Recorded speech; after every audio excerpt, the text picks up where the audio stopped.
At the age of 7, my family immigrates from Zimbabwe to Aotearoa. I pass through customs, but my culture is made to stay behind. In the classroom, I am afraid my tongue will beat back to its African rhythm, be concussed by fear, have amnesia, turn all its memories to dust. Yesterday I was African, today I am lost. Maybe I was blinded by the neon sign of opportunity, failed to read the fine print which read assimilate, or go back to where you came from. I have been led astray, like Eve to snake, like promises of wealth to the prodigal son. I am a child of the diaspora, a common thread amongst my people in the fabric of what displaces us from our homes. Sometimes it is by choice, most often it is not. To be a child of the diaspora is to battle two tongues, be forced to trade one for the other, so much so that my articulation of the English language now tastes like the unbirthing of my country.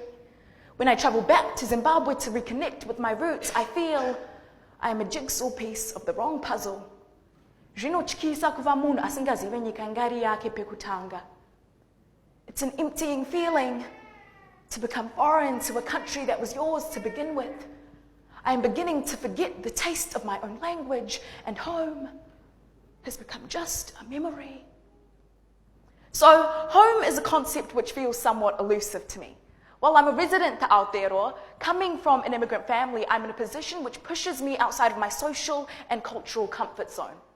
And so, like many immigrant families, my parents migrated in search of quality education and success for their children. And when I reflect upon how race affected me through all of that, I realized that at some point I began to believe that in order to attain those aspirations which my parents desired for me, I had to assimilate and assume the values and behaviors of New Zealand culture, and therefore neglect my own, which were inherent to me as a Black Zimbabwean. And unfortunately, that's a common mindset shift of many ethnic minorities. And I believe the power to re-empower those marginalized communities lies in the hands of our educational institutions. And I'll provide you with an explanation.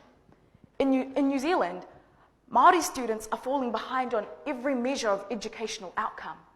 Secondary school level retention rate, school leavers achieving NCA level 2, and the rate of youth involved in education or employment. However, those students who are attending Māori immersive schools actually achieve higher on all fronts, NCA, university, and employment. It's clear that systemic bias and the enduring legacy of colonization is behind this ongoing disadvantage of Māori people. And it is an obvious and reoccurring issue that students who belong to minority groups tend to feel as though they don't belong in an educational context because there are lower expectations of them. In such a multicultural society, never has it been more vital that our educational institutions place an emphasis on history, culture, and language. Because it is no secret that when a student feels as though they belong in an educational context, they perform better. And I truly believe we can eradicate these educational inequalities if we cultivate culturally flexible minds and provide all students with the assurance that they have both the responsibility and the right to be there. A powerful novel titled Decolonizing the Mind speaks of the writer's time in colonial Kenya. It describes how, at the time, violence was a means of physical subjugation, while language was the means of spiritual subjugation.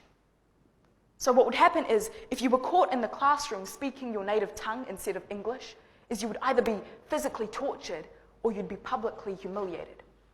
And that was a really critical part of the suppression process, right? That the language of those being oppressed was dissociated from them. And what's particularly frightening to me about that is I see these same kinds of patterns echoing in today's society, particularly amongst our Māori community as they have to live in fear of what will become of their home when it loses its language completely. Poet Pages Matam describes language as being both a tool for communication and a vehicle for culture. And I find that to be such a beautiful description, because language is saturated with history, culture, and memories. Language and words are powerful tools that we can employ to share our different worldviews and perspectives as we come from different ethnicities. Because I believe unity is derived from a better understanding of one another as people, right? So the best way I know how to share the perspective of those I represent as a black immigrant woman is through my writing. So I make poetry and I decide to send it to the man who sat behind me on the train last week, who had the audacity to touch my hair without asking. I didn't say anything, which is crazy because I almost always have something to say. But in that moment, like my split ends, my mouth was almost too dry to speak. Luckily, my hair speaks volumes. Tangled and twisted, there are stories in these curls, stories of a mother, father, stamped with a number, marked as objects, sold as property. Stories of my ancestors who were shackled in cages, displayed in zoos. The same way you stroke me like an exhibit in a petting zoo, it's twisted and it's tangled, but there are stories in these curls, a beautiful position of my history's oppression. And you look at me like I am Medusa's child, cursed.